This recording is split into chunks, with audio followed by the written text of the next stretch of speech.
So my name is Miles Podmore. I've finished university where I did a engineering degree and automotive engineering at Warwick. And I've come here as of a year and a half, almost getting on for 2 years. And I'm following my father's footsteps into the company, and I want to prove what I can do and continue it the best I can. I'm always happiest when I've got my hands covered in oil, and I tried to clean them today after I knew you guys were coming.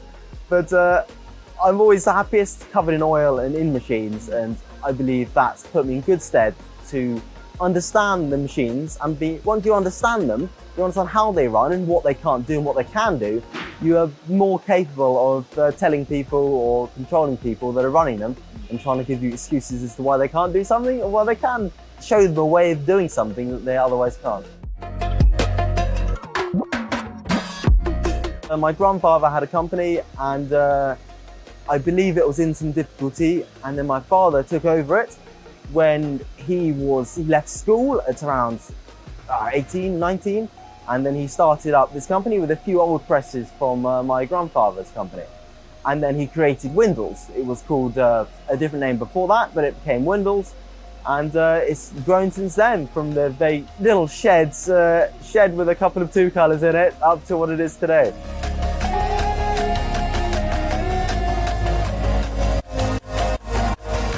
We're adapting our corers and our finishing machines not to work with plastic, and we work with what we call kartek. I'm sure there's other names for it elsewhere, but yeah.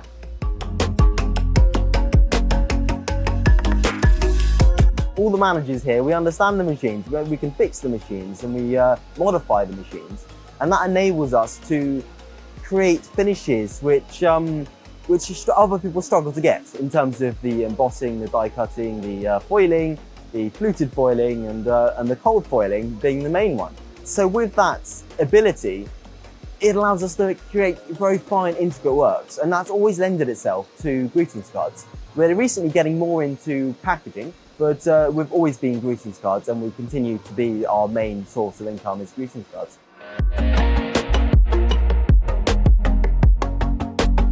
You hear that a lot. People say it's from the past. I don't think it is, no. It remains strong. It's always remained strong in England, and it's a nice thing. I like sending cards. People like sending cards. It's a nice memento to have on the mantelpiece, albeit for a few days, but I wish it was up there for longer.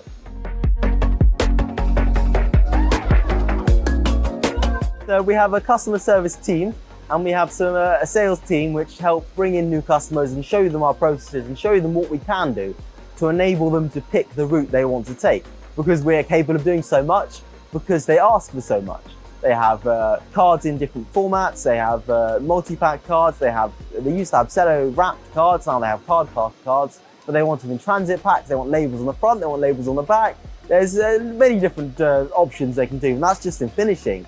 Then you get to the embossing, the foiling, the fluted foiling, everything else. They don't know necessarily when they arrive, especially when they first come to us. They're mostly in digital presses. So they do short runs on digital, and we have NSF, foiling, embossing machines, so we can give them some finishing and then they can go out. But that transition from digital to litho, there's a lot to learn. And we actually we're running a workshop in a couple of weeks where we invite these digital customers in and show them what we're capable of doing and what they can do if they were to make the leap from digital to litho. See, that's a difficult thing. I don't think either one can be picked over the other. You need one to have the other. You need people to maintain technology. You need technology to maintain people a lot of the time. So I think they go hand in hand.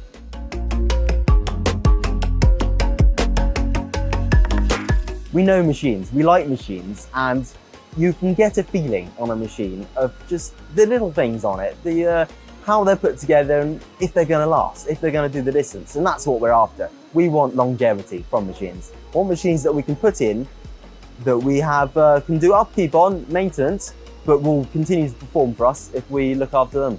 And that's our main criteria. Value adding is obviously what we're in, and we've got to weigh that up against the equipment we use. It's not a huge markup business, greetings cards. It's very low, very low. Packaging is significantly higher.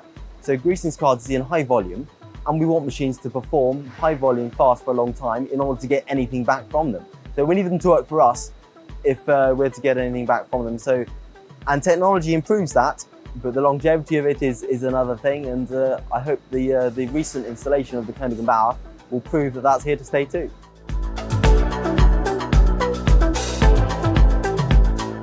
It's able to change very quickly between jobs. It's able to allow unlimited stretch or compression of each colour on each unit because they're independently driven plate cylinders. It allows us to turn off different units when they're not in use, so we don't have roller wear. It allows us, without the side lay, being a side layless press, which Koenig Bauer have been doing for a long time, but we've never had one before. That's the first time I've seen it personally, and it's the way that the paper goes into the machine, sucked in, no stop. No, it just saves that fraction of time in each sheet. It just makes it very attractive to us, yeah. So the machine we bought is you said a slightly odd configuration, being a 6-color perfected after the first unit and a coat on the end. But it's got IR dryers, it's got LED lamps, it's got UV lamps, it's got 2 mercury and 1 gallium lamp, and it's got it's got many things on it. And the people that are installing this machine have said it's got so many things underneath it you can't get around, you can't move around in it. And I think Koenig Bauer are slightly proud to release a machine that has got everything they offer bolted onto it.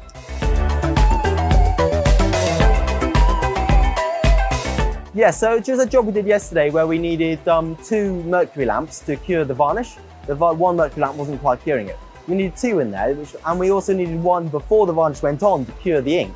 So then we're left with having to run LED after the first unit. But all of my point was it gives us the adaptability to change the complete configuration of the machine for each job. And Koenig Bauer have enabled that by enabling us to put any LED ink or any LED lamp or any UV lamp in any location along the press, which is something that's very valuable to us.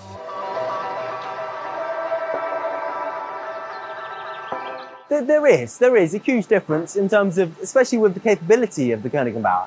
The things that it has that our operators have never seen before, which is why Koenig Bauer put on that week of training, which we put our staff through in Dresden, which helped a lot.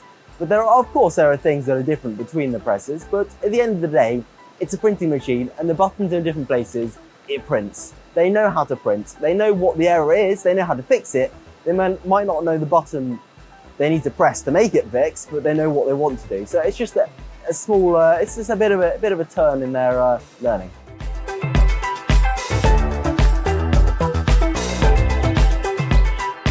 The machine has got its running figures, and it's capable of running at 18,000. It's capable of making ready in a couple of hundred sheets, only using white paper, no waste, because it has to read its own color. And if it performs this, we can get profitability from it, and I hope it does perform this. It seems to be. We've established a 12,000 and a 15,000, I think, run speed at the moment for the different what it's doing. It's able to perform it. It's holding on schedule at the moment, so we're very pleased with its progress.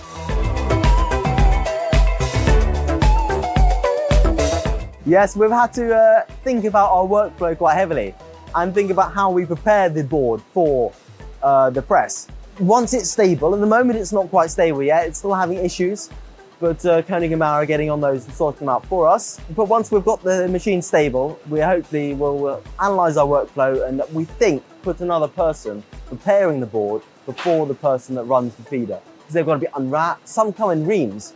They've got to unwrap the reams and stack them all down. Some boards are customer supplied, some we buy. So it's so variable, I think we need that extra person.